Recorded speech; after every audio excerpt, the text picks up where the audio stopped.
Welcome to the Boneyard with Steve Robertson. As always, I am your good friend and host, Steve Robertson, here on the Monday edition of The Yard.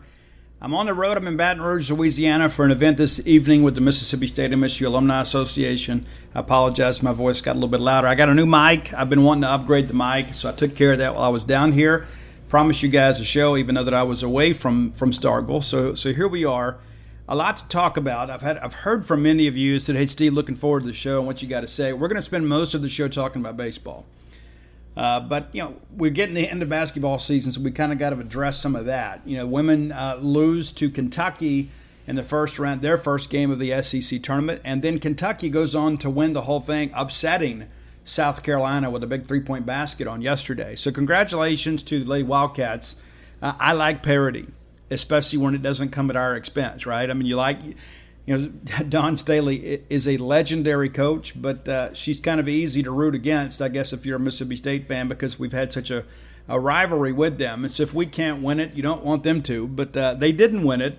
That's not to say that they won't be the odds-on favorite to win a national championship, and I'm sure Dawn Staley, being the coach that she is, and she is tremendous, she will use this setback as an opportunity to motivate her team for the NCAA tournament. Certainly they will host the first two rounds, and the next thing you know, they'll be in the Sweet 16 and pushing towards another national title.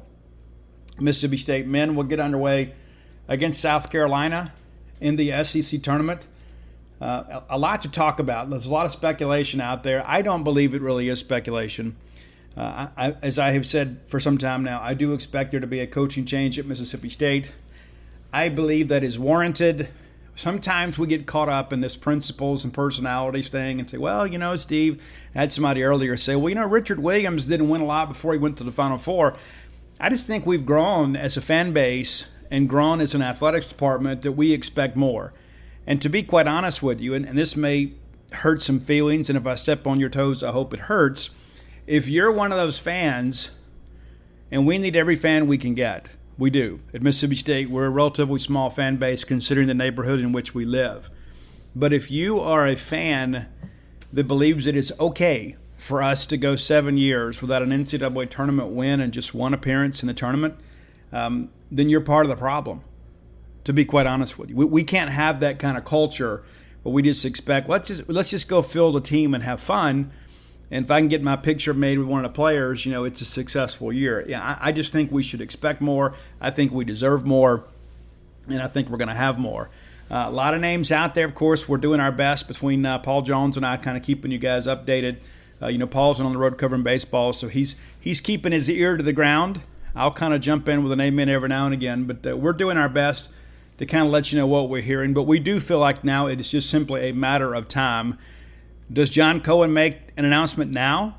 Does he make it after the Bulldogs are eliminated from the SEC tournament? I mean, because you look at a situation, too, like you make the announcement now, and then what if they win the tournament and go to the NCAA tournament? So it could be an awkward situation. So, we'll see how things develop. But, barring a Gary Henderson-type run into the postseason, I think we all know where this thing is headed.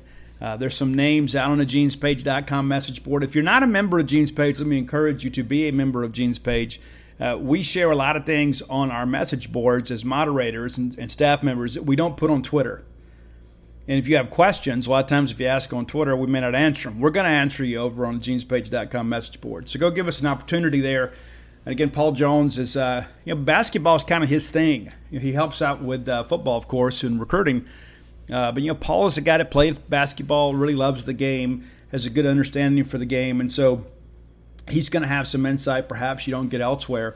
But it's kind of an all-hands-on-deck type situation when it gets to coaching searches. Everybody kind of gets involved because we all have different sources. We all talk to different people, and it's good to kind of get a variety of opinions because there are sometimes that some of the people we speak to may not be privy to everything that's going on. So there is this collective opinion that we share.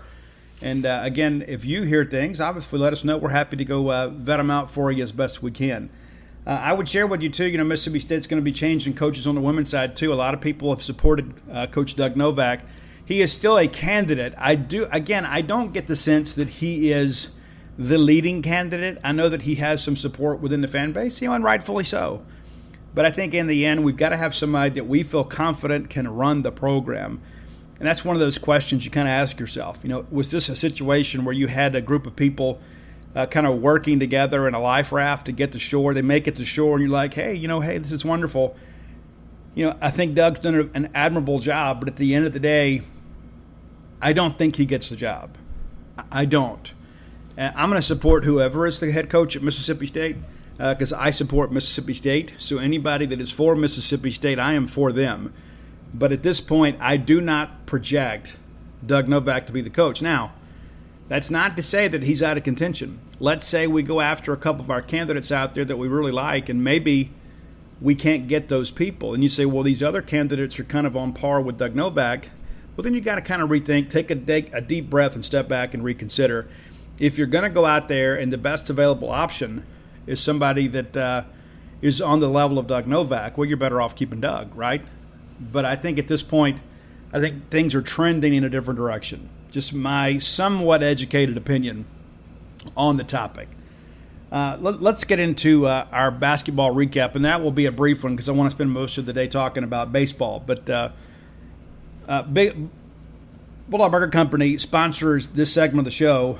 Great people doing a great job, selling great food at a great price. 3 great locations to serve you. And yes, I do know that the one in Central Mississippi is on Lake Harbor Drive. I kind of misspoke last week, and a lot of people correct me. And I love you for it. I don't get offended by such things. I make a mistake. I'm not above it. But you won't make a mistake by choosing Bulldog Burger Company. I love going in there. I've kind of been partial to the Sloppy Joe sliders here as of late. That is a really, really great lunch item. It's hearty. It's not overfilling, though. Sometimes when you've got a big day and you got to step out and you want a quality meal for lunch, you think, I want something that's good, something that's going to tide me over to dinner, but I don't want to overeat and be lazy in the afternoon. Maybe the Sloppy Joe sliders are for you. They're for me. I can promise you that. I love that great BLT salad. I like it grilled. You may prefer it fried. You can get it either way. But, of course, the main reason you go to Bulldog Burger Company is those great restaurant quality hamburgers. One of the great delicacies in life. Be sure and go find your own favorites. Bulldog Burger Company, again, 3 great locations to serve you. University Drive in Stark Vegas, Gloucester Street there in Tupelo, and yes, Lake Harbor Drive in the Madison, Ridgeland, Flowood area. Wherever, Jackson, wherever you are in Central Mississippi, you're in a reasonable driving distance of a great restaurant quality burger at Bulldog Burger Company. Be sure and go by and check them out. Have the spring rolls as your appetizer. They will make you and everyone around you better looking. Real quickly, last regular season basketball game is in the books. A disappointing year. Let's just kind of call it for what it is. We all felt this was a potential tournament team. It is not. We end the regular season 17-14 and 8-10 in the league. 14-3 at home, 1-9 away from Humphrey Coliseum on true road games, and 2-2 on the neutral floor. The reality of it is this is a missed opportunity. There is no ifs, ands, or buts about it. The nucleus of this team is not expected to be back next year. So again, you're going right back to the portal, trying to find a way to piece a team together.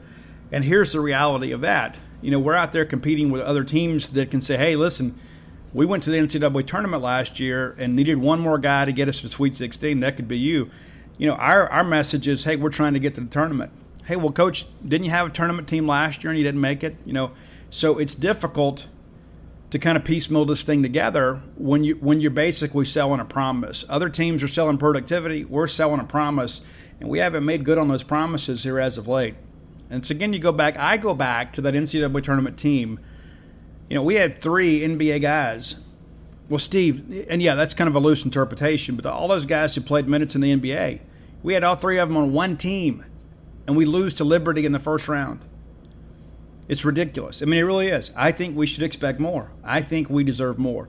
And again, 17-14 overall, that's just not going to get it done. If we had gone, say 20-11, and then those wins are in the SEC, now all of a sudden you're 11-9, you're above 500, and what's proven to be a pretty good basketball league this year. And we certainly had the opportunities to do that, and we didn't execute.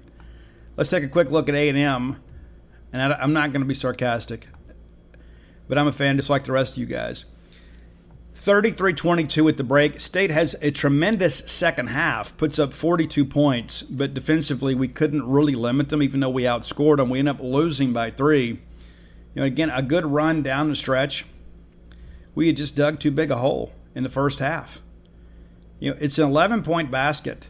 Excuse me. After the first basket, it is an 11-point game as soon as we start. So it's a double-digit lead for those guys. 35-22. And then next thing you know, we kind of begin to get in this thing, but we trailed again by as many, I guess, as 17. Yeah, with 17, 18, 19, with 14-19 to go. Every opportunity to quit, and we didn't quit. We didn't quit. Give the young men credit. They didn't quit. Down 19, we cut it to 15, cut it down to 13. It's down to 11, right around the 12-minute timeout. They push it back to 12. We get it down to 9. Anderson Garcia knocks down the old-fashioned three-point play. We get into single digits, and you think, well, here we go. They knock down a big three, which is kind of par for the course. We're kind of lax defending the perimeter. But at least at this point, under 10, we're within striking distance. They make another big three to push it out to 15, right into the under 8. Again, State gets it into single digits. 6:14 to play. We're down 8. We get a steal. Next thing you know, and we got a chance. We have a couple of empty possessions there. It's down to 6, under 5 minutes. And again, 56-50. And you're thinking, you know what? Hey, a couple of good possessions here. We get a stop or two. We can put this thing away. Anderson Garcia on a fast break dunk cuts it to 4 with 3:37 to go. So we're in again the witching hour for Mississippi State. We're in the final 4 minutes, right? Which has kind of been the thing for us. It's been a consistent theme, and again we can't finish. We do make this one a lot more competitive, though. We didn't just run out of gas. We didn't make shots. State cuts it to 3, 1:28 to go. You're within a possession, and you begin to think, we're going to find a way to make this thing happen. Of course, I'm covering baseball when all this stuff is taking place. So I can get a chance to watch the game live. You guys would probably have a little better insight when it comes to our body language and quality of play. All right, so under a minute to go, after they had gone up 5, Tolu gets a dunk down low. It is now a 3-point game. And from there, we struggled to really close the gap. They call a timeout, reset the defense, we get a foul. They knock down a couple free throws. Tolu, again, battling hard for us. Makes it a 3-point game, and then at that point it's a free throw shooting contest at which they win. We make a basket, with under 10 to go, and never got the basketball back. So we lose ball games 67-64, and again it's another narrow loss. It's another road loss, and at some point we have to, we can't reconcile these things. We can't sit back and say, well, we did our best. As I said last week on the show, sometimes your best isn't good enough. It's not your best you need to do. It's what's required. And this A&M team obviously was something to play for. And I don't know perhaps if we've melded in a little bit, but the reality of life is it's a disappointing year. There's no ifs, ands, or buts about it. I don't think there's any Bulldog fan out there that looks at this and says, hey, this is a good year. Even some of the Ben Howland loyalists, and I hate to even label people that. There were a lot of people that have really believed in Ben, and I don't want to paint them in a negative light. I think belief is a wonderful thing, even if we don't believe the same things. I admire people who are passionate, and Ben Howland, obviously, an impeccable, coaching record throughout his career, Northern Arizona, UCLA. The guy has done some great things. The game has changed a lot, though. But there were a lot of people that placed a lot of belief in Ben Howland. I think it's a wonderful thing. I really do. But now even those people said, hey, guys, it just didn't work out. It's not always somebody's fault. Sometimes just things don't work. Sometimes it's not the best fit. The 7 years is enough of a snapshot, though, for us to kind of get an idea of what we expect from the Ben Howland era here at Mississippi State. I think that is a big part of things. It's not like with Rick Ray. We're thinking, okay, Rick's going to get another year. And then we get a phone call, hey, Rick Ray is out, and then Ben Howland is in. It happened very quickly. Ben Howland has had twice as long as Rick Ray to turn this thing around. And again, I am forever grateful for Ben Howland to restoring some dignity to Mississippi State men's basketball, because there were times that we were an absolute joke. We're losing games 67-64, and while those losses sting, they don't sting as bad as going out there getting drilled 30 and 40 points. And that's what we had kind of grown accustomed to. And if you're like me, and I know many of you are, I get awfully uncomfortable when Mississippi State is in a sporting event and somebody gets the better of us, and then we have to hear about it on social media, because I love Mississippi State. I know you guys do as well, or you wouldn't be listening to the show. And so I'm grateful for Ben Howland to improving the situation at Mississippi State. There is no question about it. Mississippi State is in a much better position than they were when Ben Howland took the job. Ben believed in us, believed in the opportunity. He came in. I believe he gave his best effort. And I believe Ben recruited really well. But his style of basketball just doesn't really correlate to success in today's modern game. And you can say, well, Steve, are you saying the game passed him by? Maybe so. Here's what I know, though. We just don't execute at a high enough proficiency in the half court to play a grinded out, slow down game. We've got to be a team that uses our athleticism to get out and go. It's not an exciting brand of basketball. And so it's a boring brand of offense, and then you're losing on top of it. You're losing games you shouldn't. And so it's difficult to have a fan buy-in when you don't have a lot to get excited about. To be honest with you, some of our best months in men's basketball the last few years has been the offseason. Oh, we've got this recruit coming in. We've got this transfer coming in. We got this Bulldog legacy. And it kind of stokes these feelings of remembrance. I remember how great his dad was. I remember this. I remember that. I remember his dad making this great play. And so these feelings of nostalgia kind of think, hey, well, there's some hope here. And hope is a beautiful thing. Things just didn't work out as we hoped. And so, again, we're preparing now for a coaching change. It is warranted. It is not a situation, obviously, where there has been any issues as far as off the court. The bottom line is we just haven't won enough. And it's really good to be able to make a coaching change under those circumstances if you have to make one, right? The last thing you want is to have to deal with some type of scandal like some of these schools that were caught up in the NCAA thing. And there were so many people, too, if you remember, when all this stuff bubbled up, the FBI probe, some of the enemies of Mississippi State were suggesting, Ben Howland's in deep with Adidas and blah, blah, blah, blah, blah. Ben Howland's name's never been mentioned in connection with any of that stuff. Ben has been above reproach other than by the enemies of Mississippi State.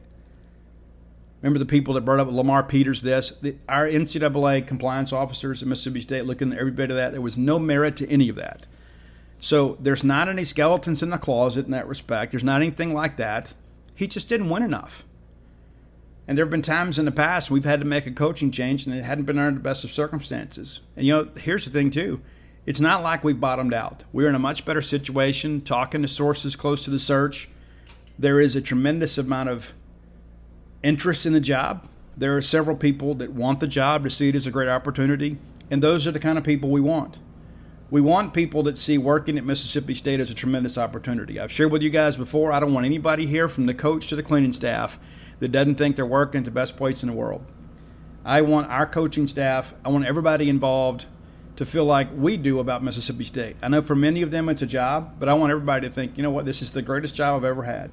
This is a wonderful place. The people of Starkville are fantastic. The Mississippi State fan base treats me like family. This is where I want to be. And so that's a person you got to go out and get. You got to go get somebody. So this isn't just another stop in the road for me. This is a destination in many respects. This is where I've always wanted to be. And I'm not saying that maybe they don't feel that way today, but when they begin to investigate the opportunity at Mississippi State, they're like, wow. I remember when this happened. This is a team that's been to the Final Four. This is a team that's been to the Sweet 16. This is a team that has put players in the NBA. This is a program the fans will support when you're winning and winning big. And that's going to have to happen. It's as simple as that. I want to go ahead and award to our Prime Shrimp Player of the Year at Mississippi State. Prime Shrimp, primeshrimp.com. They've been peeling shrimp for 40 years. I had some people in my family that have snuck into the pouches that I had. I got some shrimp myself, and they have sampled them, and they're like, hey, Dad, where did you get this shrimp? Well, I got it at primeshrimp.com, now that you ask. 3 great flavors, the Louisiana crab bowl, the fettuccine noodles have never felt better or tasted better than with the prime shrimp Alfredo. It's incredible. And here's the thing about it, too. A lot of people say, Steve, I'd love to have, shrimp dish. I would, but it's a lot of trouble. And you know what it is, ordinarily. Unless you're getting your shrimp from Prime Shrimp. They're already peeled. The tails have already been removed. You don't have to sit there and pick with it. You can just boil a pot of water, open the pouch, roll them in there. 10 minutes later, you're good to go. No fuss, no cleanup, none of that stuff you got to deal with ordinarily with shrimp stuff. You can enjoy premium shrimp at a great price at Prime Shrimp. And by being a loyal Boneyard listener, use promo code Boneyard and you'll save a little money off that first order. How cool is that? Saving you some money. You want it anyway, and if you went down to Tulane this weekend, or if you're in Baton Rouge tonight, you understand how great it is to get high-quality seafood. You can have it delivered right to your door. That's primeshrimp.com, promo code Boneyard. And, of course, our player of the year, without questions, Iverson Molinar. People wondered this year how he would handle kind of being the guy with DJ Stewart gone. I think he did a really good job. Very few games that you look at, and Iverson didn't come through.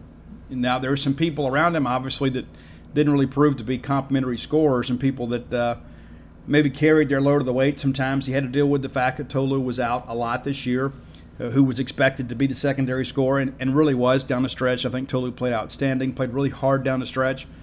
But Iverson Molinar started all 31 games for Mississippi State, led the team with 1,056 minutes, averaged 34.1 per game, attempted 411 shots, made 190, all these obviously team highs. Shot 46.2%, just 26 of his 101 three-point attempts for 25.7%, and that's a part of his game he'll have to round out. One of the nation's best free throw shooters, and certainly in the SEC, 87% this year. Scored 17.8 points per game. Pulled down 95 rebounds, averaging 3.1 a game, 113 assists, 37 steals, and 12 blocks. So your Prime Shrimp Player of the Year for Mississippi State, Iverson Molinar.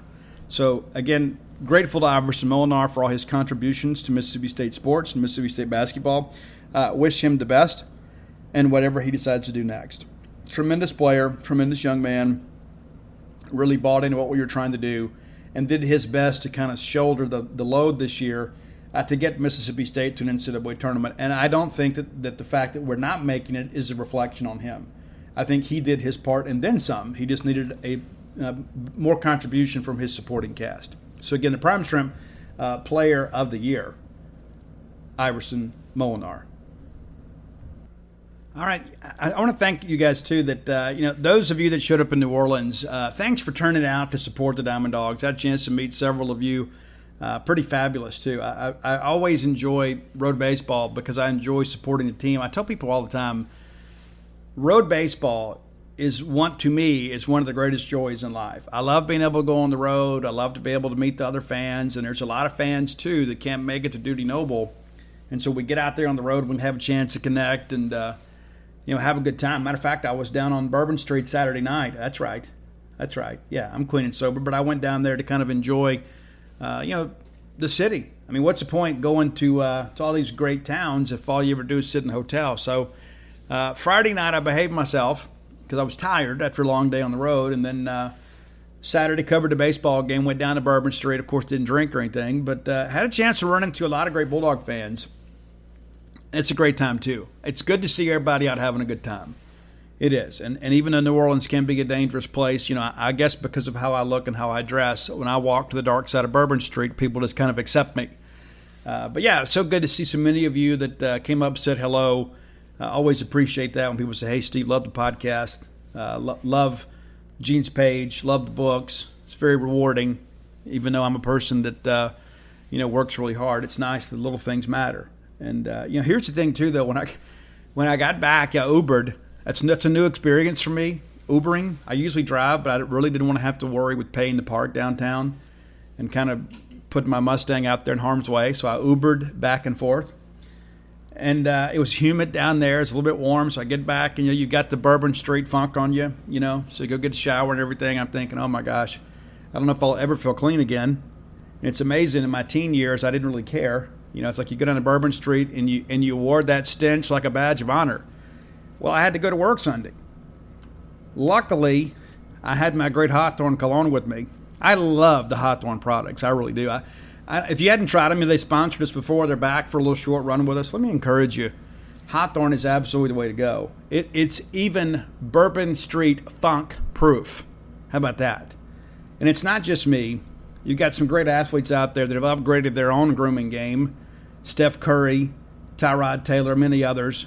they're working hard this offseason to kind of get their teams where they need to go. And Hawthorne is a premium men's grooming brand that makes it quick and easy to be your best with confidence. There's nothing worse than having to second guess your own scent when you get ready to walk into an event. Hawthorne gives you the opportunity to use your own preferences, and they take that data and they will fine-tune these products for you using your own body chemistry, your skin type, hair type, lifestyle, everything. Lean on Hawthorne to upgrade your body wash, shampoo, deodorant. Let them recommend a face cleanser, even moisturizer to elevate your game. Of course, they perfected the process when it comes to cologne. I have a lot of people that ask me, Steve, where'd you get that cologne? What are you wearing? What's Hawthorne? And it's tailor-made for me. Here's what you do. You get started. Go take that great quiz. Very, very easy. It's like, what do you like to drink? What do you like to eat? And the next thing you know, they formulate this product for you. So get ready for whatever comes your way this season and beyond by taking Hawthorne's quiz today. Go to hawthorne.com. That's HAWTHORNE.com. And use promo code Boneyard to get 10% off your first purchase, trying to help you smell and look good. Again, that's Hawthorne, HAWTHORNE.com, promo code Boneyard to save 10%. And let me tell you this, if all you do is get the cologne, you will have upgraded the quality of your life. It is without a doubt the best cologne that I've ever had. I have tried all the products. They're all outstanding. But to me, the cologne stands alone. And many of you Boneyard listeners have reached out and said, hey, Steve, love the Hawthorne. And a couple of folks told me that their significant other took the quiz to get the cologne to match their preferences. So I guess you smell like they want you to smell. So go check it out today. That's hawthorne.com. Okay, it's time for today's top 10 list. We're going to do a little bit. Roy had this great idea, and then I have taken Roy's idea and I have changed it a little bit. You know, we've done nearly 400 of these.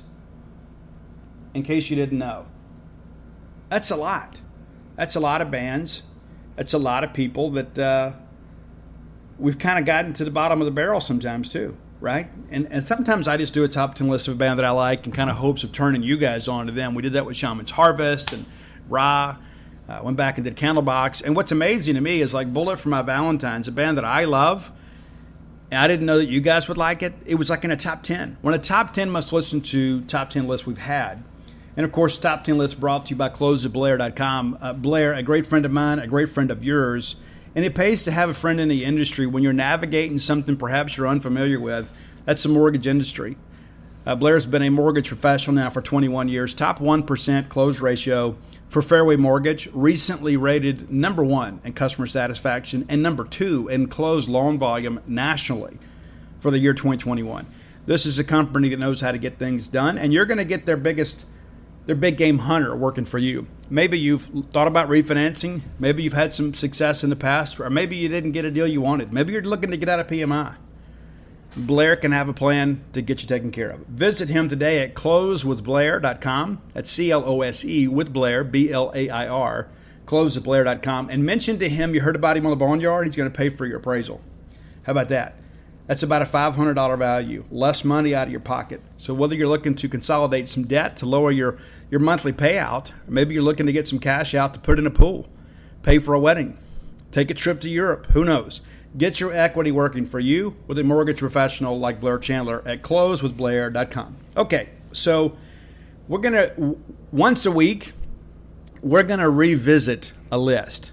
But it's not going to be, well, we've already done this artist, and so we're just re-ranking the list because of my personal. We're not going to be lazy like that. So what we're going to do is some of these classic rock and other music artists, we're going to rank their top 10 albums. And then I'm going to give you my favorite song off those albums. And that's going to be your top 10 list. And today, we're going to start with the Prince of Darkness. No, it's not me. It's Ozzy Osbourne. I thought, what a better way. There is no better way than to open the revisited Boneyard top 10 artists than with Ozzy Osbourne. Listened to a lot of Ozzy this weekend, so I am prepared. Now, Ozzy has 12 studio albums. One of those undercovers is a cover album, right? And I didn't put Ordinary Man. I haven't listened to that album enough to really develop a lot of favorites. So that one didn't make our top 10 list. But what you're going to have now, the top 10 remaining albums from Ozzy Osbourne. Solo, ranked 10-1. So here we go. Number 10 is Black Rain. I thought the album was a little bit disjointed. It's always good to hear Ozzy. I felt like in many respects that the song quality was not up to par with who we consider one of the greatest rock vocalists of all time. But I did love the song I Don't Want to Stop. I love the percussion on it. I think it's fabulous. I love the up-tempo guitar on it. It's a great song, but it's from an album that's one of my least favorites from the catalog. Number 9 is Down to Earth. Cool album cover, and again, there's a little filler in the album.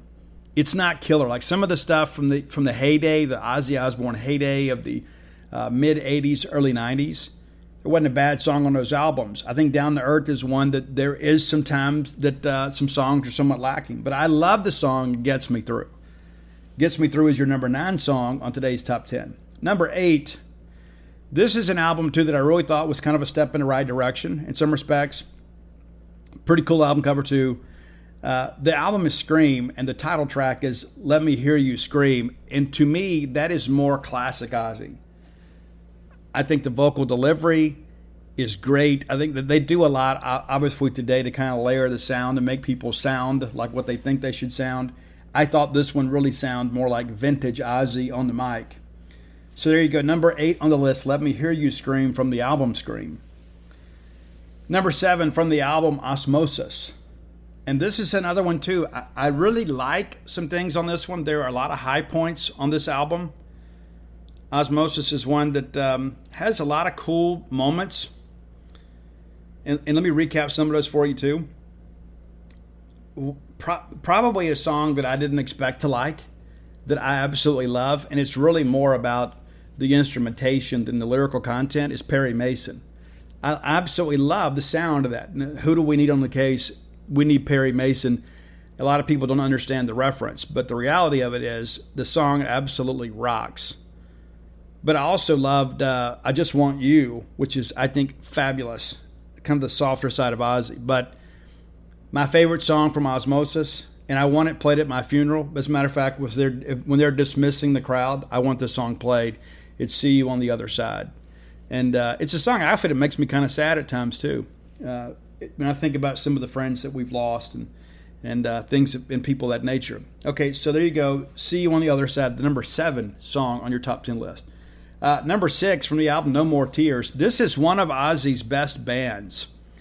You had Zach and Mike Inez, and Randy Castillo was on the drums, and it was sadly Randy's last album. Randy spent some time with Motley Crue as well, and Randy died at a young age. Really, really sad. And there's actually a documentary out there about Randy's life. Wasn't quite what we hoped it would be. But again, some great singles from this one. Mama, I'm Coming Home was a huge hit. But my favorite song on this album is the title track, No More Tears. I love the way Mike Inez opens up with that incredible bass riff. Number 6 on the list. Okay, number 5. This is one of those albums, too, that was kind of highly anticipated. Randy Rhoads had passed away. Jakey Lee had moved on because of some difficulties with Sharon Osbourne. There were all these fights over royalties. There were some songs that Jake brought to the band when he joined that he didn't get credit for, and so it was all this stuff behind the scenes. The business of music kind of pushed Jake away, and then alcoholism played a factor as well. But Ozzy goes out and hires this 19-year-old guitarist named Zakk Wylde, who is an icon in rock music now. But he wasn't then. He was an unproven guy that had some killer chops. And so people wondered, what would the first album with Zakk Wylde sound like? And that was No Rest for the Wicked, which is an outstanding album. Crazy Babies was the first single. The video is absolutely wild. I love it. It's basically a take on the cover of the album. But my favorite song on that album, and no, it's not Miracle Man, which is a classic to me. It's Breaking All the Rules. I love it. And there's this little offbeat drum part later in. I used to think was a mistake. It's not. It's just kind of a change in tempo. But with Randy it sounds like there's a mishit there. It's not. It used to bother me for years. I love the song. I love the guitar on it. The guitar solo just absolutely wails. Breaking All the Rules, number 5.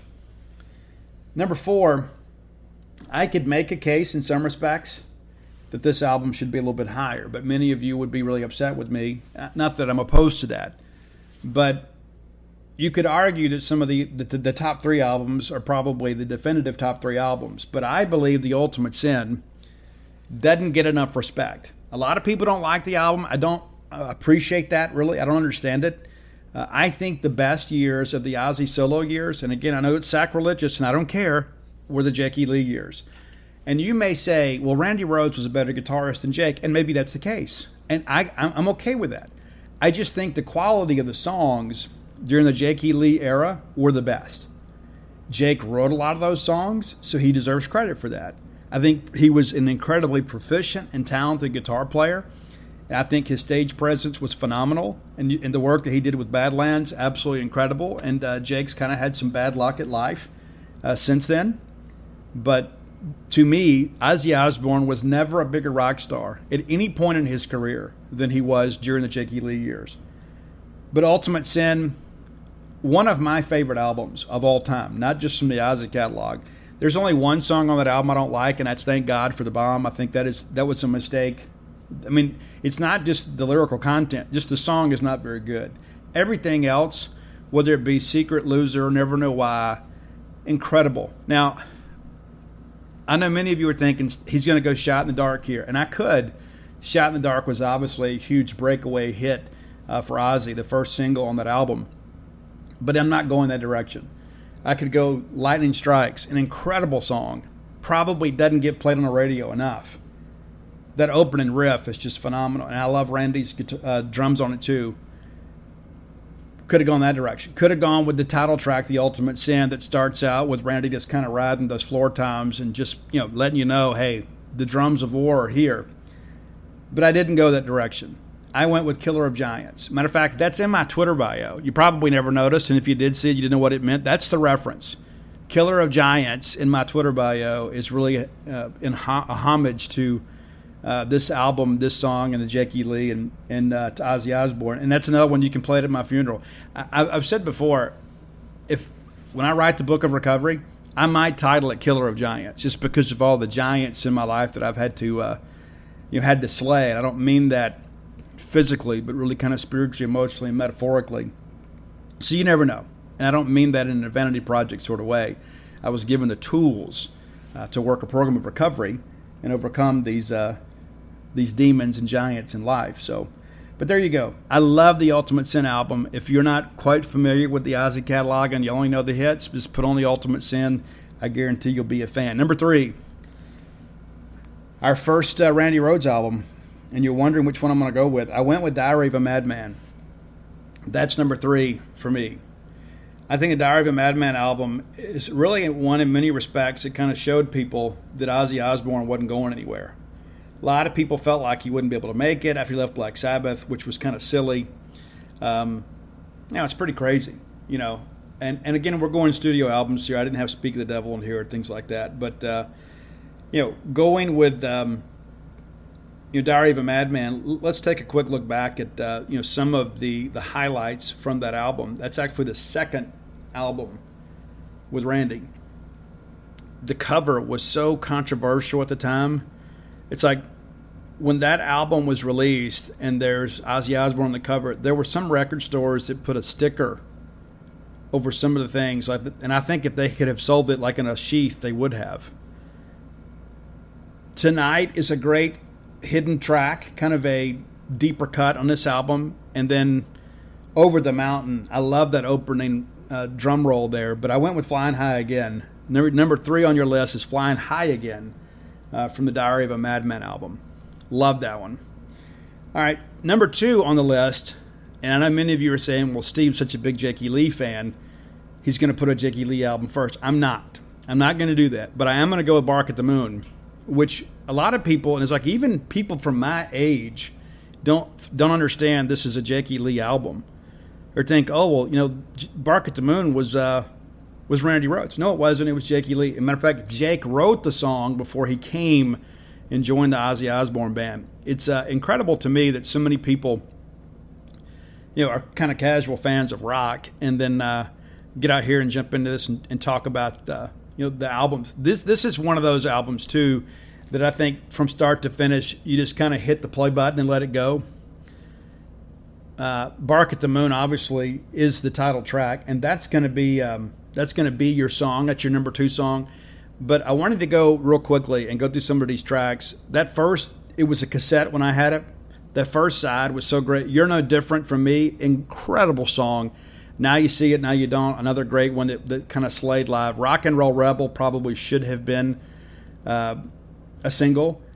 And it's like, there was all this satanic imagery and stuff around Ozzy, and people were saying, oh, Ozzy Osbourne's a devil worshiper. He answers that in a song. He says that they say I worship the devil. They must be stupid, all right. I'm just a rock and roll rebel. But So Tired, Slow Down, Waiting for Darkness, Center of Eternity is probably an underappreciated song too. Be sure and check that one out. But the number 1 album was the first solo album. And that's not to say that Ozzy peaked with the first solo album. I just think there was just such a classic feel to this one. And I think it's one that still kind of stands the test of time. It is considered one of the greatest metal albums of all time, and it's Blizzard of Ozz. What a great play on words there. Blizzard of Ozz, great. Could go a lot of different directions here. Really could. A lot of controversy with this album. A lot of people didn't like it. I loved it. I Don't Know, I think, is a killer opening track. Goodbye to Romance is one a lot of people know. Suicide Solutions, another one that was very controversial. People thought that he was advocating for suicide. It was really an anti-alcoholism song. Mr. Crowley, of course, is about Aleister Crowley, so people are like, oh, what's going on with this? But Crazy Train, that's the one. That's the classic song. It's still played today. That's your number 1 song from the number 1 solo album of the Ozzy Osbourne solo catalog. So there we go, top 10. So hope you like this new take on the top 10. So it is a revisited top 10 today. So again, we're ranking albums and then my favorite song from those albums. So it's a little bit different take on it, but also too gives us a chance to kind of appreciate some classic rock. So now it's time to get into some baseball. How about that? You guys okay with that? I am okay with that. You should be. All right. So this segment of the show brought to you by CampusBookmart.net. Stan and Miss Kathy Brown, the lovely, talented Susie, everybody involved at Campus Bookmart are going to do a great job for you. They're great people, doing a great job at a great price. Go by and see them today. If you can't make it to town, go visit them on the World Wide Web at CampusBookmart.net. They carry all the books too. They have them in stock. And while you're ordering your T-shirts, your hoodies, your grandchild's gifts, whatever you're looking for, get them to throw in a couple books for you. I got to get by there and sign some stock, but you can buy books from them too. Pretty soon, you're going to have to buy them from vendors because we're going to be sold out at the publisher until the new ones get here next month. But Campus Bookmark can help you, and we'll give you a promo code to save you there too. It's BSR, which stands for Beautiful Steve Robertson. That'll get you free shipping on all orders over $50. Any order less than $50, absolutely incomplete. All right, let's jump into game one. It had been a difficult week offensively for Mississippi State. You scored 2 runs against Grambling, and people are like, well, no disrespect to Grambling. No, guys, there's a reason that those guys never get an at-large bid. It's not a great brand of baseball in the SWAC. I mean, listen, Roger Cador was a great friend when I was in Baton Rouge. I'm here now at Southern. They were great. They even went out and beat Cal State Fullerton one time in a 1-versus-4 game. But historically, it's not been a great league. Grambling's not a team that historically has competed. A lot of times it's been Jackson State. Times it's been Alcorn, but it's really kind of been a JSU and some years Texas Southern. It's not a great Grambling baseball team. And it's like we try to kind of tiptoe past the graveyard to make ourselves feel better. That was a concern. You get these soft tossing lefties. You don't see them a lot. But I was a little bit concerned. It's like, you think at some point you'd make an adjustment. You make an adjustment. Well, we win the game 2-1. And listen, I read some of these things on social media sometimes, and we get to be prisoners of the moment. Oh, I'm so embarrassed. I have never been embarrassed by a win in any respect when it's come to Mississippi State athletics. A win is a win, it's a win. And if you've ever been a competitor, you understand. Some days you don't have your best day, and when you can pull out a win, a lot of times that brings you together more than some blowout does. Because you learn that even on your worst day, you can go out there and pull one out. You got enough talent. But it was concerning. Then you go to Southern Miss down in Pearl, and you score 1 run. And you're thinking, wait a minute here. Why are we still having these offensive issues? Now, we can do our best to explain it away. You've got some new pieces out there that are kind of figuring it out. Hunter Hines is brand new too. It hadn't taken him long to figure it out. R.J. Yeager kind of had a breakout weekend for us this past weekend. But the reality of it is with the talent that we've been able to recruit over the last several years and the experiences that they have, we should win those games more times than not. And if we do lose, we should be competitive in those games. We were not competitive against Southern Miss on Wednesday. And there was a lot of doom and gloom heading down to Tulane. And it was justified. I'm a patient guy, but I'll be honest with you, I'm really concerned right now. And it's not for the reasons you guys are. I mean, there's some injuries and things like that, and I just hope some of these guys can grow up sooner rather than later, before we have a real issue. And so we get down to Tulane on Friday, and I'm nervous. All I've heard is about how Dylan Carmouche is kind of rebuilt and reborn, and he has been dominant. He was 2-0 and a 0.69 ERA. He was going to go on Saturday, so you start thinking, well, shoot, we better win on Friday. And I felt like, we have a good chance with Cade Smith on the mound on Sunday. So if we could win Friday and maybe Carmouche gets us on Saturday, we can pull that on Sunday. They're throwing Tyler Hoffman, not to be confused with Trevor Hoffman. And I think I called him on Trevor Hoffman on Twitter. But it's Tyler Hoffman. But State comes out and really beats him to death. We really did. And we needed a game like this and to get a little separation, kind of stretch our legs a little bit. After what had been a frustrating week at the plate, we needed a game like this. We'd love to have been able to save some runs for the rest of the weekend. We scored 33 runs on the weekend, and we lose the series. It's crazy how baseball works sometimes. But we go 1-2-3 there in the first, and then Landon Sims gets some 1-2-3, strikes out the side in the first.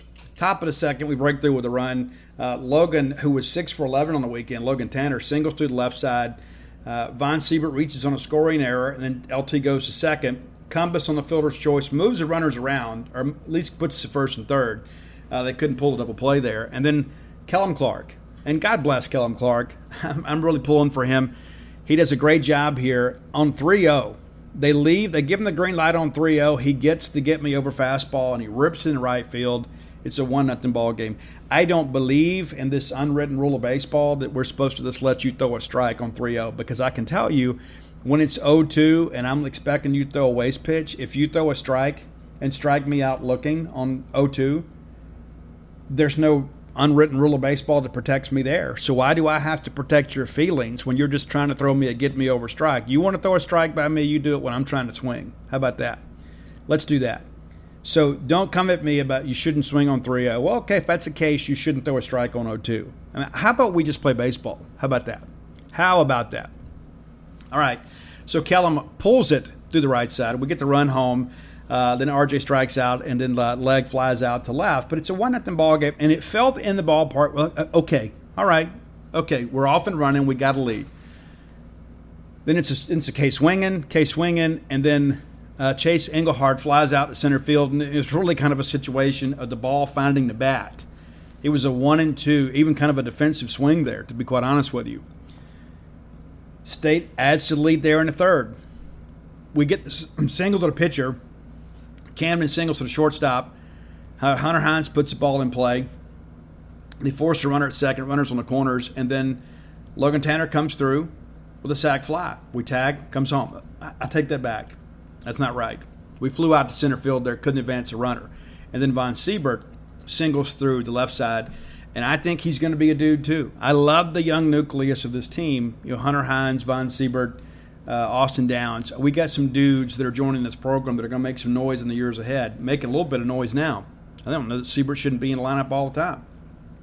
So we get a single to the left side, and that chases the run home, makes it 2-0, and then Cumbus grounds out. But again, it's a 2-0 ball game. We feel like, okay, the way that Landon's pitching right now, we feel pretty good about the direction of this game. Then he K's aside again. Top of 4, we go out and blow it open here. Kellum strikes out swinging. Then Yeager hits one of these liners back up the middle that kind of tails away from the infielder. Leg is hit by the pitch, and then Luke Hancock walks. Now the bases are loaded. We get the sac fly here. Didn't get the big hit, but we got the sac fly. So we have a productive out here. Runner tags and scores. And then Hunter Hines hits a 3-run bomb to left. And it was really just a great job of hitting. There are a lot of times, too, guys do too much thinking. Is that a ball? Is that a strike? Nah, I love Hunter Hines' approach at the plate. He is simply looking for something to hit. It may not always be a strike. This pitch that he hit out of the ballpark, I would venture to say it wasn't going to be a called strike. It's away from him and low, and what does he do? He goes out there and then slaps it over to the left field wall. It's a 3-run bomb. It is now 6-0. There was nobody in the stadium that expected Tulane to come back and win this game. Nobody. The way Lennon Sims is pitching, everybody believed it was over. We get a walk to Tanner, and then we get a pop-up. We're out. And at this point, Tyler Hoffman's night is done. We get 1-2 strikeouts, and then Lennon Sims is done.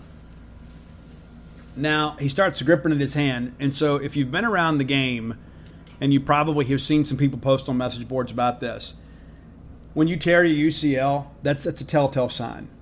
It's like all of a sudden you get numbness in the hand, you can't stretch out your hand, things just aren't right. And Lennon's having the MRI today. I expect a statement to come out here in the next couple days that he is done for the year. Would love to find out that that's not the case. That's just not what I'm expecting. Now, let's say we get there and the MRI is negative, and they say, hey, all of a sudden, hey, it's a pinched nerve or something, which is not what we're expecting, but it's always a possibility. I still think he's on the shelf for a couple weeks. Like you got to give him some time to get that fixed. But based on the things that I've heard in the last couple days, especially being down there at Tulane, you can talk to people on and off the record a lot of times, nobody around. I just don't expect him to be back. Single to shortstop, their first hit of the game breaks up the perfect game, and then Brandon Smith gets Aviles to ground out.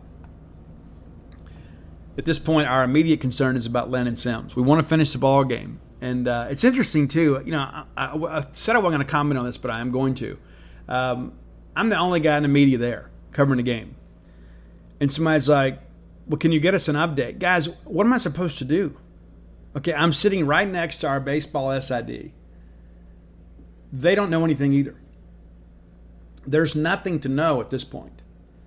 And do you think they're going to release that information? Oh, well, preliminary diagnosis is this. No, they're not going to. They're not going to do any of that without the family's permission. But not to mention, guys, Chris Osmosis is trying to win a baseball game. You think I can just text him? I can just call down to the dugout. Hey, Chris. Hey, it's Steve. I'm up here in the press box. Bob from Bogachita on Twitter wants to know if there's an update on Lennon Sims. No. Nobody's going to do that.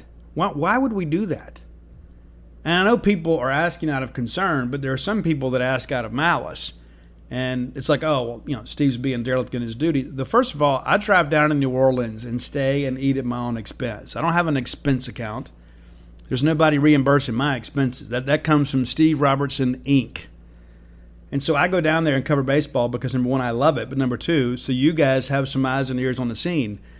Not going to interrupt the head baseball coach. I'm not going to walk down to the dugout in the middle of a ball game and ask him a question.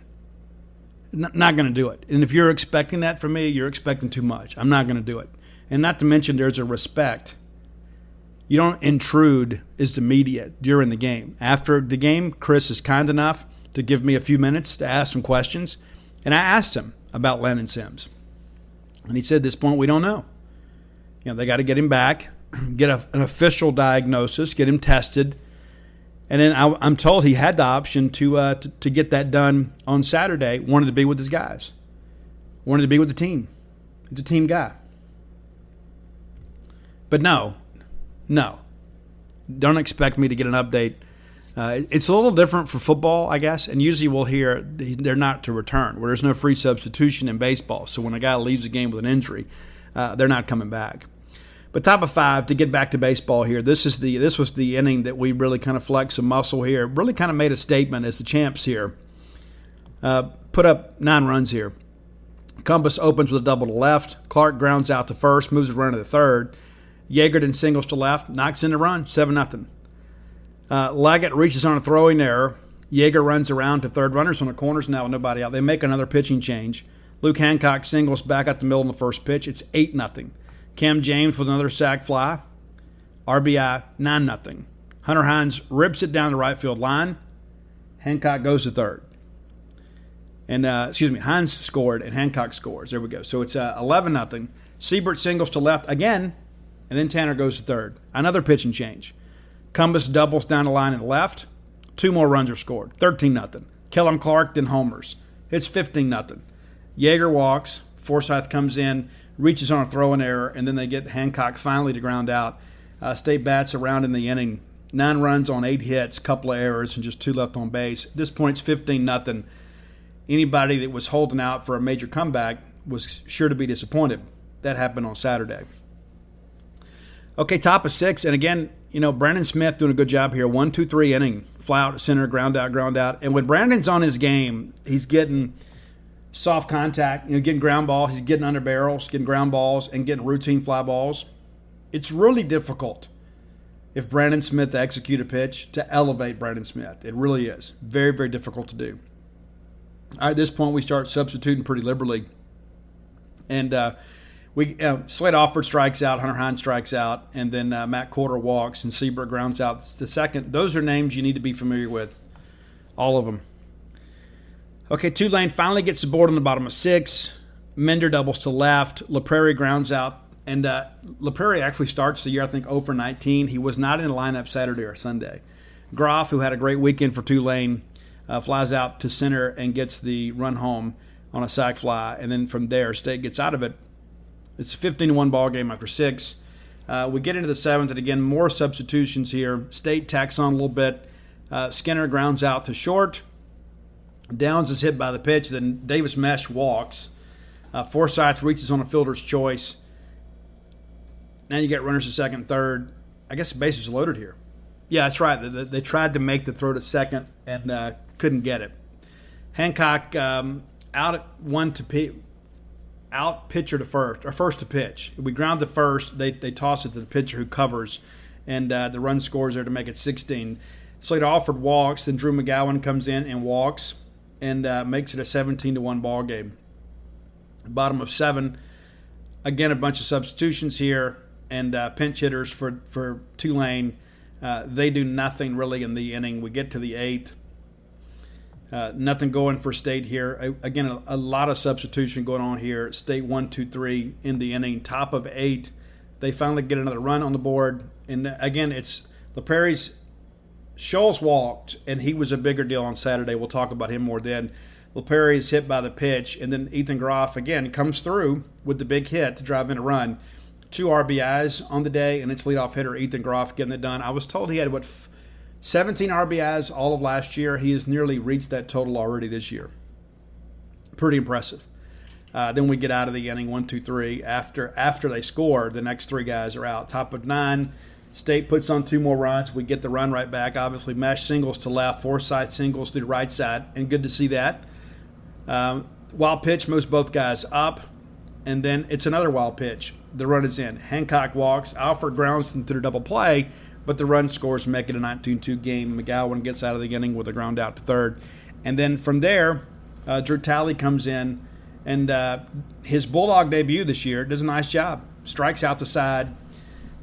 He's going to have to be big for us in the weeks ahead. There's no doubt about it. We need Drew Talley to step up and be a dude for us. There's no doubt about that.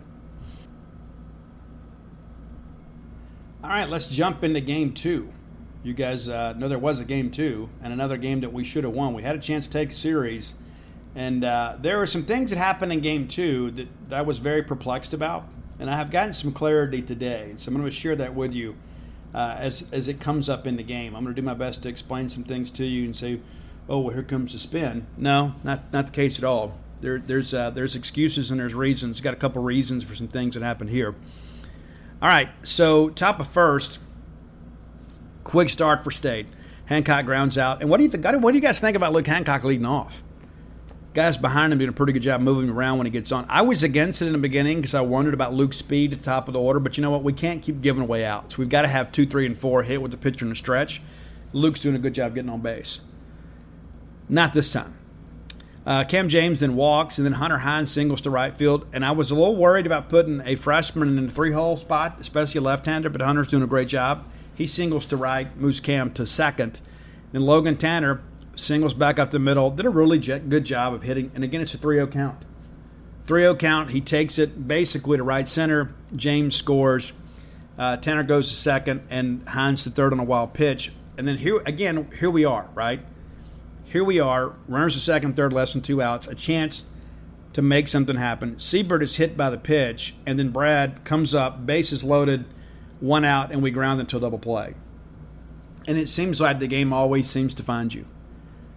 Big moment there for Brad. And there were a couple this weekend, and Brad will tell you he wants to be up in those moments. Brad's got to come through. He does, and he knows it. He doesn't need me or you to say it. He doesn't need you to go get on Twitter and say, come on, Mule. He knows. He gets it. He gets it. And this is a guy, too, really kind of coming into his own. This is a guy that's had a good start to the season, probably has already exceeded every expectation we ever had of him as a baseball player. I submit to you, these experiences right now from the School of Hard Knocks are going to make Brad Cumbus more of a clutch player if we move forward. He gets it. Trust me, Brad's putting in the work. Bottom of 1, what do you know? Ethan Groff is on again. Haybear strikes out looking, and then Bennett Lee homers to left. Had a chance to meet his dad over the weekend, too. Those folks have a lot of respect for Mississippi State baseball, not like you would think. That's the way some of their fans acted last year. Those baseball parents, a lot of respect for Mississippi State. Luis Avila strikes out, and then Lambert strikes out. So they take the lead right back, and you think, okay, it's going to be one of those games. And I thought Preston Johnson really buckled down after this and pitched some of the best baseball of the season so far for him. Clark walks, then Yeager doubles down the line to chase in Kellum Clark, who is, I would not want to be in his way coming around third. Forsythe grounds out to third, and then Hancock walks. Cam James comes up and singles to the right side, moves Hancock to second. RJ comes around to score, and immediately State already has the lead. State comes right back, takes the lead, 3-2. Hunter Hines hit by the pitch, and for some reason that's happening with pretty good regularity. Cam James, of course, goes to second. Hancock to third. Bases are loaded, and then Logan Tanner hits the grand salami to make it 7-0. At this point, I think we all feel like the game was over. And in some respects, we played like it too. And I don't mean that in any disrespectful way to anybody. I asked some of the people, did you feel any letdown? Was there any kind of ease up? And everybody's like, no, I don't think so. I think there was, quite honestly. I was. And it's only human nature, especially with some younger guys in the lineup. Then Siebert strikes out looking, Cumbus grounds out to third. But it's 7-2. But remember, a lot of ball game left. Presto goes 1-2-3 there in the second. Top of third, State tacks on another one. Kellum Clark hits an absolute tank to right center. I thought it was going to leave the park. 8-2. Nothing more after that. Bottom of third. We get Mender out, and then what do you know? Ethan Groff doubles to right center. Again, we couldn't get the kid out. Hebert strikes out, or Haybear. I can't tell if it's Haybear or Haybert. I'm just going to call him Hebert. How about that? Because there's no extra R in there. These Louisiana pronunciations sometimes are kind of a unrefined science. And then Lee grounds out the short. So it's 8-2. Even though we give up the double, that didn't come around to hurt us. Top of 4, it feels like we're about to put this thing away. Hunter Hines again with, take us a 1 out, double left field. Got a runner in scoring position with less than 2 outs. Another good opportunity. What do? We come through. We come through here. It's Logan Tanner who doubles to left center and then advances to third on a drop fly by the catcher. This scoring is kind of incomplete here. We had a pop-up here, and the first baseman, Aviles, runs into the catcher, and he drops it. And so then you get the double from Logan Tanner that drives in the run. So the scoring here is kind of difficult to read, but that's what happened. We had second life, and we made them pay for it. So now it's 9-2. Siebert strikes out swinging, then Cumbus. Again, we got a chance here, right? Got a runner in scoring position. Cumbus comes through, doubles down the line. LT scores, makes it 10-2. Clark then walks, and Yeager lines out to center to end the inning. It's 10-2. And we are loving life down in the Big Easy right now. Everybody's thinking, hey, we're fixing to take the series, man. The Bulldogs are back. And it's incredible how things changed. They brought in a Siegel kid who is outstanding. He's only allowed a handful of base runners all year, and he shut us down the rest of the ballgame. I submit to you, even when you score 10 the first 4, there's so many outs left to give. It's so difficult to win a ball game when you don't score in the second half of the game. We found that out the hard way. Siegel comes in, it's a ground out, and Hancock gets a single. Cam strikes out swinging. Hines singles, and all of a sudden think, okay, we've got runners here, runners on the corners, a chance here to kind of extend the inning. We don't. We get a ground out from LT. They force a runner there at second. That's about the most offensive we were against Siegel the whole ball game. It really is. So we get to the fifth here, and again, we're just kind of feeling good, man. It's like we finally get we get the leadoff guy with Minder. Groff then singles to third base on a bunt. I mean, the kid can do it all. I mean, I'm really impressed with the development of this guy, for sure. They pinch hit, and I'm glad they get Hebert out of the ball game, so I don't have to think about that. Morrow pinch hits for Hebert, and then he singles. Groff then goes to second, and PJ comes back and strikes out the side. The last couple of guys, I guess not striking out the side, but he gets the final two guys swinging to get out of it. So you strand the runners there. Top of six, we go one. Siebert walks, and then Cumbus grounds into a double play, and then Clark flies out to left. So pretty basic inning there for us. We hit Lambert, and then Engelhard reaches on a fielder's choice as we forced a runner at second. Tried to turn two, couldn't get it done there. And then Baumgart strikes out swinging. Hart grounds out to short. Inning is over. We're getting deep in the ball game now, and at this point, I think everybody was feeling comfortable. 7-run lead headed to the seventh inning. We go 1, 2, 3 in our half of the seventh. A ground out from Yeager, strikeout from Forsythe, and then Hancock grounds out to short. Still felt like we're okay. We bring in Jack Walker, and Jack Walker is going to have some big days in a Mississippi State uniform. Jack pitched exceptionally well against Grambling. Did not pitch well against Tulane. And he'll tell you the same. And that's based young. When you're having to depend on young guys, there's going to be some up and down. And that's kind of where we are right now, especially with this bullpen. Got some guys injured. Got some guys that are kind of figuring some things out right now. And so you're having to depend on some guys that are largely improving. And again, Jack Walker going to win a lot of ball games in a Mississippi State uniform. And unfortunately, he did not have a good inning. Did not retire a hitter here. Minder doubles down the line. Groff is in hit by the pitch. That'll show him. Morrow singles to short, and this is a play right here. I would like to go back and see it again. I thought we had a play at third, and I talked to a couple of you guys, you fans. I thought we just didn't pull the trigger, and somebody said, hey, I don't know that Cam was ready to receive the throw at third. Don't know. Had to went back and looked. But I thought we had a play. It would have been a bang-bang play, but it was a forced play. We don't make a throw there. I don't know who that's on. But that was a big opportunity there to get an out during a bit of a rally, maybe to help Jack out a little bit. It was going to be a tough play, but a play that you expect a team of our caliber to make. Lee then singles to the shortstop, and then the run scores. And it's now 10-4. And then Margit is what they call him. They're going to start calling him Marget then in Louisiana after this day. He hits a grand slam. Now it's a 10-8 ball game, and you're thinking, oh, holy smokes. How did this happen? We've given up 5 runs in the inning. Jack leaves. They bring in Brooks Auger, and I like Brooks Auger. I know that he has had a little up and down, but I think this guy has some stuff with him. I really do. I think he's just got to get a little more mentally tough. We've got to have some poise when things don't go our way. That hurt us a little bit with him on Sunday. I do think that he is a guy down the stretch this year that you guys are going to be calling for. When we get ready later in ball games, because he is a guy that is around the plate. He is a guy that can change speeds a little bit, and he is a guy that has good sink on the fastball. I think Brooks is going to be just fine. Lambert pops out to third. Engelhart lines out to right. We walk Baumgartner, but then we get Hart strike out looking. And this is kind of what I'm talking about. We've had something negative happen. We need to kind of quell the uprising here. Auger comes in and gets 3 to first 4 hitters out. And the one he didn't, it's a 3-1 count. And I thought we were in the one a little bit there.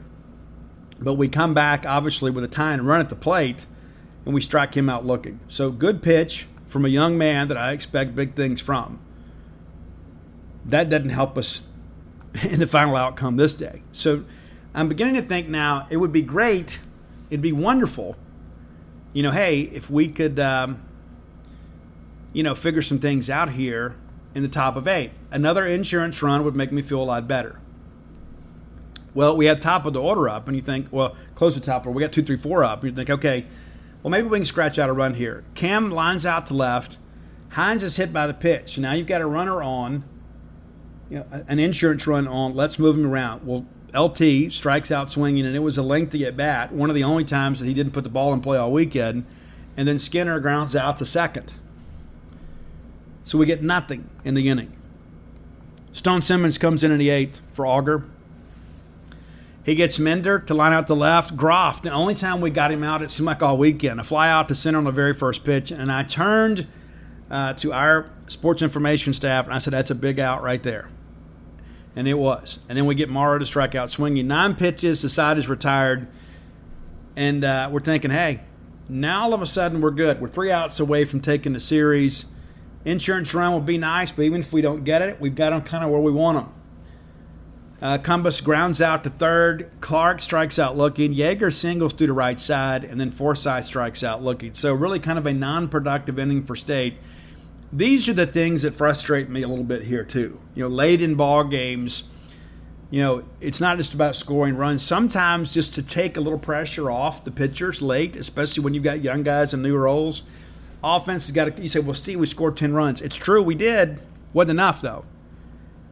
And all of a sudden, in their dugout, they're saying, just get somebody on. We got time to run at the plate. Let's get somebody on. Let's get somebody on. Get somebody on. You tack on a run or two, you start beating some of that back. Baseball's an emotional game. Everybody tells you it's not, it is. Top of 9, Stone doesn't come out. Be honest with you, I was like, what in the world are we doing? He's faced 13 hitters this year and retired all 13. It's a 2-run ball game. Surely he can get us 3 outs before they get 2 runs. I found out since then that Stone couldn't come back out. And matter of fact, Stone being checked out by medical personnel early this week, and probably won't see him for a week or 2. Could be a little bit longer. And just not exactly sure of the ailment. Just told he had a little bit of tightness and it didn't really feel right coming off the mound. And so now all of a sudden you got to figure it out. It wouldn't just, and I know, and this is the thing too, and I love everybody to death. I do. But if there is anybody in the history of Mississippi State sports that deserves a little benefit of the doubt, it's Chris Lemonis. We won an AFL championship with Chris, making all the right calls last year. And people are like, I don't agree with all his pitching. Honestly, knowing what you know about baseball, do you think Chris Lemonis would have said, Stone got him out on 9 pitches, let's experiment a little bit. Guys, there is no way Stone wasn't going back out there if he was right. And he wasn't right. I didn't know that at the time. I was feeling just like you guys did. I just didn't get on Twitter and message boards and say it. I was thinking, what in the world are we doing? This makes no sense. Until I found out later what's really happened. Matter of fact, I had somebody call me yesterday morning and said, hey, do you know what's going on with Stone? At that point, I didn't know anything was going on with Stone. I found out later, started asking some questions, you find out, he just didn't feel right, and so we didn't send him back out. State is always going to err on the side of caution when it comes to pitchers' arms. And that's not just for the current team, but that's for recruits of the future. And then one of the craziest things I've ever seen happen in a college game happens in this inning. I've seen it happen in high school. As a matter of fact, I was actually the trail runner on a play like this in Little League. How about that? That goes back a few years, right? So we bring in Parker Stinnett, who had thrown 4 innings and did a really good job against Grambling. And granted, it's Grambling, okay? And I mean that with as much respect as I can muster. But I thought that was the best outing of the year for Parker Stinnett. And, so you bring him back out there and think, hey, let's get 3 outs. We get a ground out to third, and usually that's how it works. It's like in these tight ball games in the ninth, when the leadoff guy gets on, you're going to lose. Right? That's just how it always seems. I think when the leadoff guy gets on, it's like he scores 7,456% of the time. Those numbers are approximate. But we get the leadoff guy, and it's funny how that works. Sometimes you get the leadoff guy, and it kind of snowballs because all of a sudden the pressure shifts. Like, okay, the leadoff guy didn't get on. Now the number 2 guy's thinking, okay, well, I got to get on. So a lot of times the mental focus changes a little bit. Well, we walked him on 5 pitches. And it's a 3-0 count. The only strike in the at-bat was to get me over strike. And in that situation, you're not swinging, right? We get down 2-0, and then we walk the next guy too. So now all of a sudden there's runners at first and second. They bring in Schultz, he knows nothing. They bring in Schultz, who is the fastest player on the team, according to the Tulane media relations folks. So they put him in at first. You're thinking, okay, they're going to try to get a gapper here, maybe score him from first. If they can find a way to bunt these guys around or whatever, which I think was probably the plan at some point. But the reality of it is with good speed on the bases, you're thinking, hey, we got a chance to tie or win the game here in the ninth. So there's 1 out and 2 on. And we bring in Mikey Tepper. And that's one of the things, in hindsight, knowing what I know about Stone, I kind of ask, well, why didn't we just go with Tepper to begin with? Like if we want Mikey Tepper to be the closer, why don't we bring him? And maybe we just thought, hey, you know what? Parker's been in these situations a little bit more, so let's ride with that. Well, no choice to be made here. We bring in Tepper, and then he hits Engelhard to load the bases on an 0-2 pitch. And that was the thing, too. It's like we get going, there's a strike swinging, there's a foul off. It's an 0-2 pitch. You get this guy here, now all of a sudden you start feeling like the game is over. Yeah, there's 2 on, but there's 2 outs, and then the pressure shifts. We hit him. Now the bases are loaded. Now the pressure's back on us. And Simon Bumgard, the guy that played for La Prairie, the guy that started the Euro 19 for Tulane, he hits a fly ball to right field. Now there's a few things I've learned about this one too. Long fly ball, and guys, it's about a 25-mile-an-hour wind out there. The ball is really carrying. You saw some of the shots that left the field. It wasn't just, based on Louisville slugger meeting the Dusty Pearl. There was a lot of wind out there, some wind-aided home runs. This ball is hit. Drew McGowan runs it down. And I had somebody tell me he had to make sure he had the catch. It was a pretty difficult catch at the time. And he didn't look especially athletic. And people say, I don't understand. You don't understand the wind these guys were dealing with. I'm not making an excuse. But then from here, we make a mistake. We had to make sure we had the catch. We're a little late getting the ball back. We didn't make a great throw on the relay to the relay man. And some of that, too, you're throwing into the wind.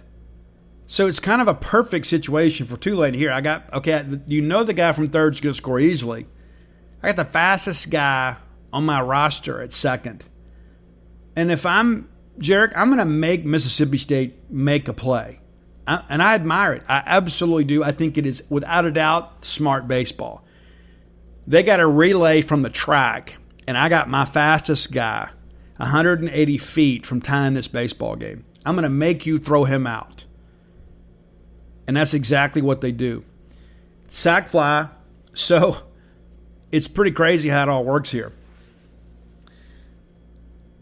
Marjay scores, or Margit, whatever they want to call him, and then Schultz comes around. So there's two run score on the sack fly. And I think the scoring here officially is incorrect. I think you get 1 RBI on that situation. It's pretty rare, so I don't know exactly the scoring on that, but I think it's actually 1 RBI. But it doesn't matter who gets charged or what here. The tying run scores from second.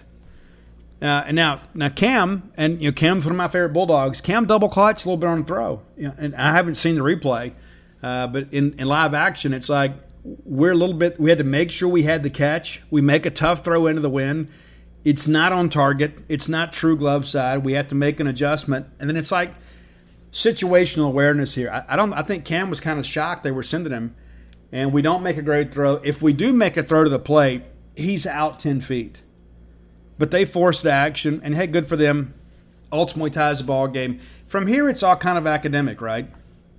And I felt at this point the game was over and that we were going to lose. Top of the 10th, though, Luke Hancock has a little something to say about that. There's a double to left center. So now all of a sudden we have the leadoff guy on. And you heard my numbers earlier. It's like, 75,000% of the time when the leadoff guy gets on, he scores in late ball games. And then we don't do it. That's the thing that's infuriating. It's like, double to center. We only need, and probably, what about bunting here? Cam is skilled enough with the bat. Maybe you bunt here, and that way anything gets him home, whether it be, a fly ball, a wild pitch, or anything. But I also kind of agree with the theology of, hey, let's, I got 2, 3, 4 up in a runner in scoring position. Somebody's going to get a hit. So you can play a little small ball here. It's just kind of a matter of interpretation of how you want life to go. I would have bunted here. That's just the old head and coach and me. I'm going to bunt. But we did. And I can't really argue against it. There's 2 schools of thought there, and I can't say that any one is more correct than the other. But I think, with Hunter Hines coming up, I feel like this is a guy that can elevate a ball for me. Cam grounds out on the very first pitch, and then Hunter Hines, pretty lengthy at bat here. They finally get him swinging. He actually was ahead in the count 3-1, and it's a taken strike, a foul ball, and then another taken strike there. And then they intentionally walk LT, and I don't blame him. He had killed him all weekend. They're trying to get to Skinner. We counter with Downs, who walks. So now all of a sudden the bases are loaded. A base hit here probably gives State a couple-run lead. And again, the game finds Brad. And again, these are situations that he's going to have to get more comfortable in. I'm never going to throw shade at any of our players, but this is I know Brad wants to be in these situations, and Brad's got to come through in these situations, and eventually he will, and he did earlier. It's tough becoming the man.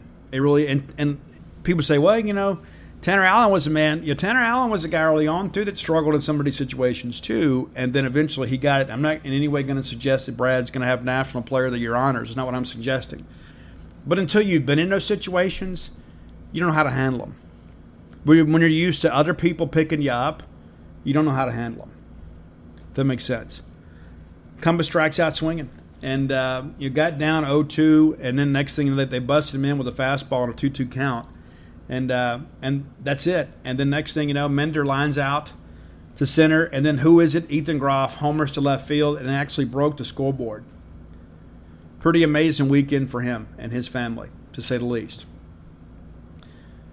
Final segment of the show brought to you by your friends at Portico. Brooks Bryan is part of that great group, bringing a great residential development to Starkville.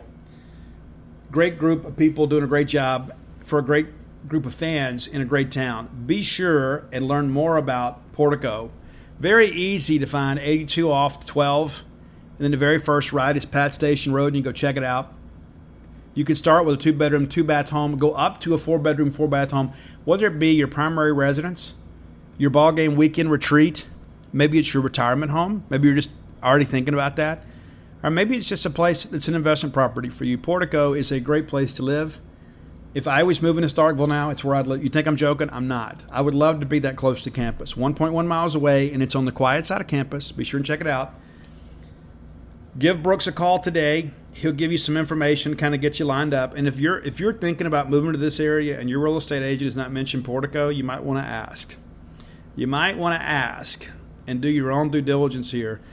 Give Brooks a call, 601-416-8075. Again, 601-416-8075. Make Portico your next move. Okay, let's get into Game 3 here. And again, a chance for us. We didn't get off to a great start. Cade Smith has kind of established a pattern of pounding people with first pitch fastballs. Tulane waiting for that. They were determined not to let him get ahead because he is the guy, when he gets 0-1, he's the guy that's going to make you hit his pitch. He may not strike you out, but he's going to make you beat the ball on the ground. He's going to pitch a soft contact. This kid's going to be a star, and it may be before this year is over. Cade Smith's got a lot of ability. I'm a huge Cade Smith fan. But we didn't do a lot to help him early on with the bats. But all that said, we did a really good job of kind of working back into this thing and having a chance to win. Again, we just couldn't finish. 1-2-3 inning for State in the first.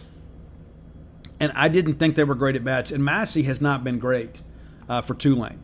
He was really good against us. Top of the first, what happens? Ethan Groff lines the first pitch fastball in the left side. You're going to be tired of hearing that guy's name. Then Schultz singles to center field, gets runners to first and second. Lee grounds into a double play. Really, really, really nice play here. Really nice play here. Cam tags the runner coming through and then throws on the first. Just a great defensive effort right there. Outstanding. Marget, I'm going to go ahead and jump on that. Marget singles to left center, and Schultz scores, makes it 1-0. Not nearly as dramatic as the last time that Schultz scored for Tulane. And then we get out of the inning with no further damage. It's 1-0. Top of the second. Again, it's a 1-2-3. Well, I guess it's 1-2-3. They face a minimum here. Logan gets a single, and then Clark grounds into a double play. And then Aaron Downs strikes out looking, and 1-0. So nothing doing for State really there. And then Engelhardt doubles to right center. Mender grounds out, advances him a third, and then Hart grounds out to first. Ethan Groff walks, and the fourth ball was so bad it was a wild pitch, and so Engelhardt scores. And even at that point in the ball game, that felt like a very significant play. It really did. It's kind of an intentional, unintentional walk. You got a base open. We're not going to mess with this guy. And then we throw it to the screen. Actually, we're ahead in this count 1-2 and end up giving up a run without a ball being put in play. I mean, those are the kind of things that get you beat. First stolen base of the year, Ethan Groff takes second. Good throw with the guy. We were a little bit on the shortstop side of the bag there. And then we get a fly out. Top of third, 1, 2, 3 for State. So basically we have managed one hit the first time through the order. Not doing a good job getting the ball out of the infield. Kind of beating it in the ground. Until we start handling that breaking stuff down, we're going to see a bunch of it. Bottom of third, great job. Cade Smith adjusts here, right? Now all of a sudden it's like we're not throwing these first pitch fastballs. Now we're kind of pitching you backwards a little bit. It's a 1-2-3 inning for Tulane. Again, State gets 1-2-3 in the fourth. Ground out, line out, ground out. Now the one for Cam James, the line out to third, was an incredibly well-struck ball. The guy just elevates and gets it. And this inning, it was ridiculous, the plays they made. The one that Hunter Hines hit back up the middle, it's a diving stop on the outfield grass. They throw him out. And it kind of felt like, you know what, this, and I even said this in my notes column, this just doesn't feel good.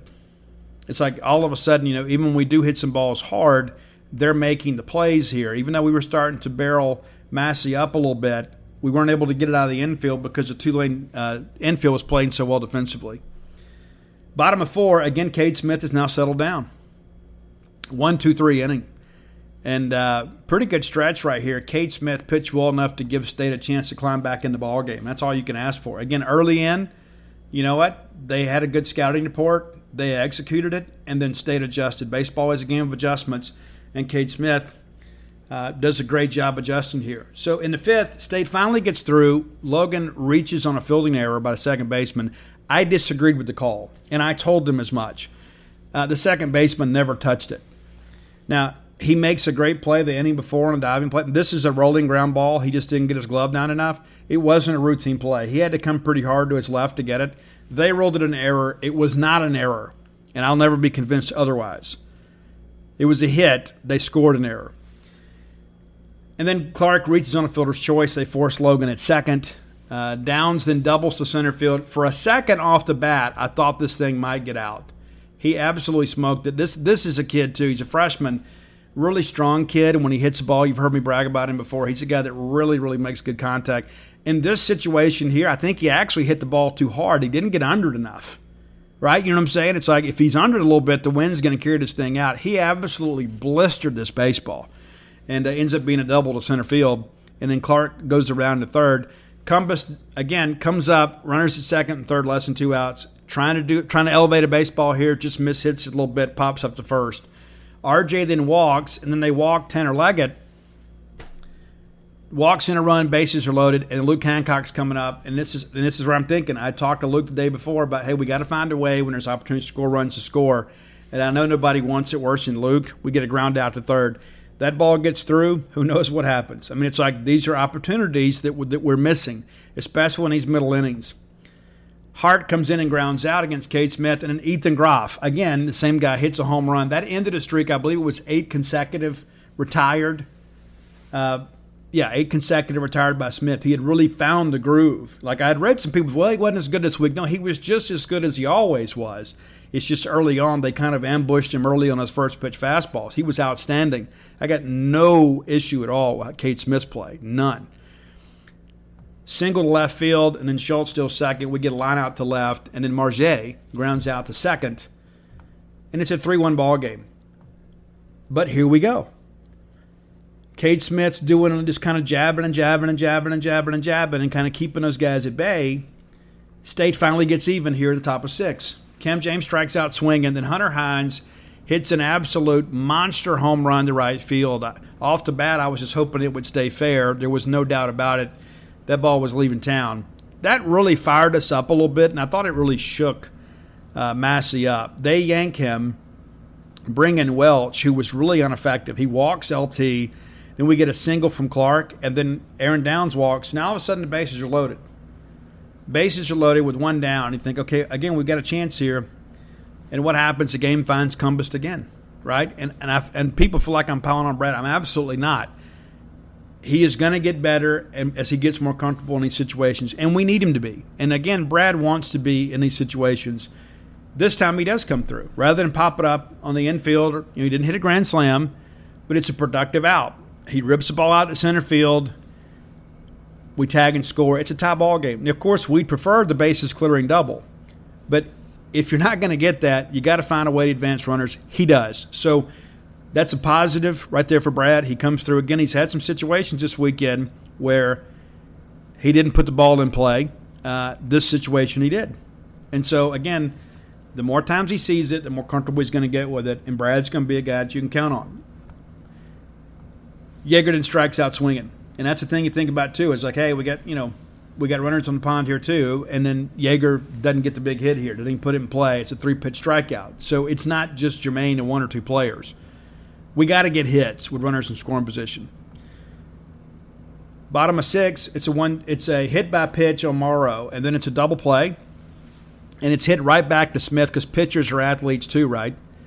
Smith grabs it, throws to second. We turn 2, and then we get Engelhardt to fly out. And, again, a very nice effort for Smith, and he is saddled with a no decision at the end of the day. Top of 7, we have a chance to break some things open. We do manage to get the lead. Legg reaches on a fielding error. They walk Hancock, and then Cam James lines out to right. Legg tags and takes third. They bring in, I say Nupel, they say Napple. Keaton Napple, or Napple, comes in. And comes in to try to get Hines, and then Hines reaches on the fielder's choice, and Leggett scores. They pull him, bring in Thomas, and then he rolls up a double play ball. But State is up 4-3, top of 7. So, again, we're 9 outs away from winning the series. We give it right back. And I say we give it right back. That's exactly what we did. We get a strikeout swinging. Then there is a single and a walk. We bring in Brooks Auger for Smith. Schultz then flies out to right. Hart goes to third. 2 down, right? Then Lee walks. Bases are loaded. And we balk in a run. And that's Brooks Auger. And, again, I'm going to be a big fan of his. I think the guy's going to compete. This is just a moment here where we kind of lost our composure a little bit, and we gift them a run. We bring in Cam Tuller to pitch to the left-hander. They elect to pinch hit from RJ and bring in Lambert. We end up walking him, too. And that was a lefty-righty matchup. We bring in Cam to face the lefty, which I think is his role. Lefty versus lefty. I don't know that he's a guy that at this point – can give you like innings. I think he's just a matchup guy. And then we bring in Drew Talley to face a right-hander. We get a foul out to right field. Great play by Kellum Clark out there too. All right, but it's a 4-4 ball game. You're thinking, okay, somebody's got to come through. They make a bunch of defensive changes, and then here we go, Clark, Downs, and Cumbest. We go 1-2-3. 1-2-3. Game's still even. Bottom of 8, Tulane does what winning teams do. They get the leadoff guy on a double down the line, sacrifice him over to third, double to left center, scores him, and at that point, it's basically the game. They pop up to second. We intentionally walk Groff, thank goodness, and then Schultz grounds out to first. It's a 5-4 game. We go into the 9th, and we've got 9-1-2. Not a really bad combination for us. Tanner Leggett's had some big hits for us. I guess I'm kind of ahead of myself here. Siebert walks, works a count and walks. He hits for RJ. Works a count, gets the walk there, and then Legg gets the bunt down. So we've got the tying run at second with the top of the order up. Hancock flies out the center, and Cam pops up basically to short right, second base, and runs it down. This is something we talk about, inconsistent and play at top of the order. You look at what happened Friday. Those guys are coming through getting big hits. Look at what happened most of the day on Saturday. Those guys are coming through. But late in ball games, we're still needing that guy to step up and be the guy. Simple as that. They're not going to give you the game. You got to go take it. Not going to give you the game. You got to go take it. Simple as that. All right, listen, that's your show. I will not be in Biloxi. I had planned to be in Biloxi. I'm still debating about tomorrow. I may talk myself into going over tomorrow. I actually have a book signing in Rouville, Mississippi, Wednesday night. when they set that was supposed to be next week, and there was some confusion. And since they are expecting me, Mike Nemeth will come down and cover these games in Biloxi for us. And so we'll have full coverage. I'm not sure. I don't think Robbie's coming, but Mike will be here, so we'll have coverage for everything that takes place in Biloxi, whether I'm there Tuesday night or not. I love going, and so I'm leaning towards going today. We'll see how things look tomorrow. But either way, genespage.com will have you covered. But I will be at the farm Wednesday night in Rouville, Mississippi, signing books and hopefully watching the Bulldogs win a game against Texas Tech. This Texas Tech team, very, very good. We'll talk more about them on Wednesday. Of course, we'll have played them on Tuesday. I think we got to do no worse than a split. We'd love to win them both. We can't drop them both. Jackson Fristo's got to get out there and go do a good job for us. But we're counting on some guys that are very talented. They're kind of short of experience in the bullpen. They're going to have to grow up very quickly. This is Mississippi State baseball. We don't have a rebuilding year here. We don't. A rebuilding year for us is we're a road regional. And maybe that's what we're facing right now. I'm concerned, but none of these problems that we have are unfixable other than the fact that we've got some young guys that are inexperienced in the bullpen that are having to pitch more because we have some injuries. That's the reality of it. We have some injuries. We have some guys that are going to take some time off to rest and hopefully heal. But in the meantime, these other guys that we recruited are highly recruited players too. It's time. It's their time, and it may be earlier than we expected. But the reality of it is they got to come out and pitch. If you're looking for books, you can find them at dogpilethebook.com. You can get Flim Flam, Alpha Dogs, and Stark Villains there. And informed last week, there are only about 200 copies of Stark Villains available. That's it. Don't know if they're going to do a reprint this year. Maybe next year. And maybe not at all. And so if you're looking for Stark Villains and you don't have it already, you need to order it. And you can do that at dogpilethebook.com. Again, about 200 copies left in the warehouse. About 300 or so of Alpha Dogs. So that's kind of I wouldn't say it's an emergent situation yet. But if you're looking for those books, you might want to order sooner rather than later. And again, we will soon be at a Dogpile through the website. You'll still be able to buy them from stores. And then they'll have new inventory showing up in late April. I'll keep you apprised of that. And I think we're down to the nitty-gritty now. People now, they order a book like on Tuesday, Wednesday. They get it Thursday, Friday. So the shipping issues appear to be behind us. Still got a couple people I'm working with. I had a couple of friends of mine that ordered multiple books and got one. And we're getting those resolved for them. And so if you got issues, reach out and let us know. But until next time, let's all live our lives in a way we make more friends than enemies, and people can see a difference in the way we live.